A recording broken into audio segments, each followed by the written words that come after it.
નમસ્કાર, મારું નામ છે ગોયલ શિવરાજસિંહ શંભુભા. હું ધોરણ 6 માં અભ્યાસ કરું છું. આ છે અમારા સામાજિક વિજ્ઞાન પાઠના આપણું પૃથ્વીમાં ચંદ્રગ્રહણ અને સૂર્યગ્રહણનું મોડેલ છે. આમાં શું કર્યું હું તમને જણાવું. સૌપ્રથમ મેં ખોખો લીધું, તેનો ઉપલો ભાગ કાપી લીધો.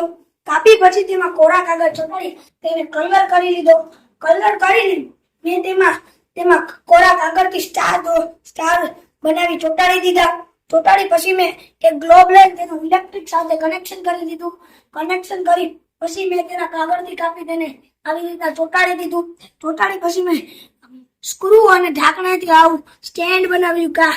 પેલા ખોખા ઉપરથી કાપ્યું અને પછી તેમાં કલર કરી તેમાં પછી ઢાંકણા અને સ્ક્રૂ વડે સ્ટેન્ડ બનાવી દીધું.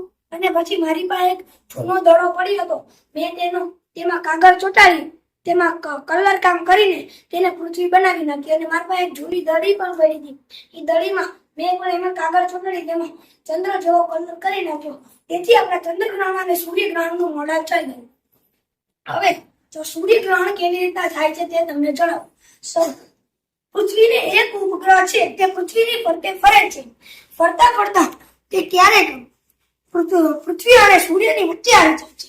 તેથી ચંદ્રના અંતરાય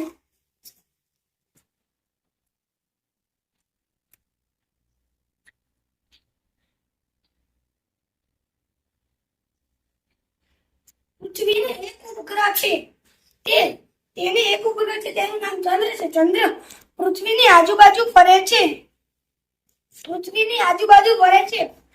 ફરતા ફરતા તે ક્યારેક સૂર્ય અને પૃથ્વીની વચ્ચે આવી જાય છે. વચ્ચે આવતા ચંદ્રના અંતરાયથી સૂર્ય દેખાતો બંધ થઈ જાય છે. તે ઘટનાને આપણે સૂર્યગ્રહણ કહીએ છીએ. ચંદ્રનું કદ નાનું હોવાથી તે સૂર્યને સંપૂર્ણ ઢાંકી શકતો નથી અને પૃથ્વી પર આખી દુનિયામાં સૂર્યગ્રહણ જોવા મળતું નથી. સૂર્યગ્રહણ અમાસની દિવસે જ થાય છે, પરંતુ તે દર અમાસથી નથી. ચાલો આપણે તેનું વર્કિંગ મોડેલ જોઈએ. વર્કિંગ મોડેલ આ છે અમારો સૂર્ય, ચંદ્ર અને પૃથ્વી. જ્યારે સૂર્યની આડે ચંદ્ર આવી જાય છે તો આ ભાગમાં સૂર્ય દેખાતો બંધ થઈ જાય છે.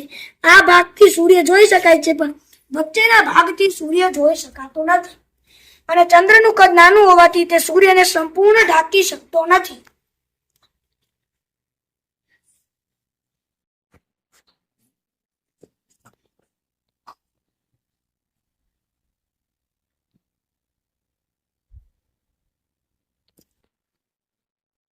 નમસ્કાર.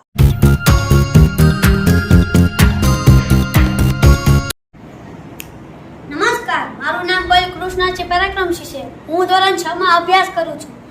અમારા 9મા પાઠ સામાજિક વિજ્ઞાનમાં આપણું ઘર પૃથ્વીમાં આ પ્રોજેક્ટ તમે જોઈ રહ્યા છો તે આવે છે. તે અમે કેવી રીતના બનાવ્યું તે હું કહું છું. સૌપ્રથમ અમે એક ખોખું લીધું, તેને ઉપલો ભાગ કાપી નાખ્યો અને કાગળ લઈને તેને કાળા રંગથી તેને ગુંદર સાથે ચોંટાડી દીધું.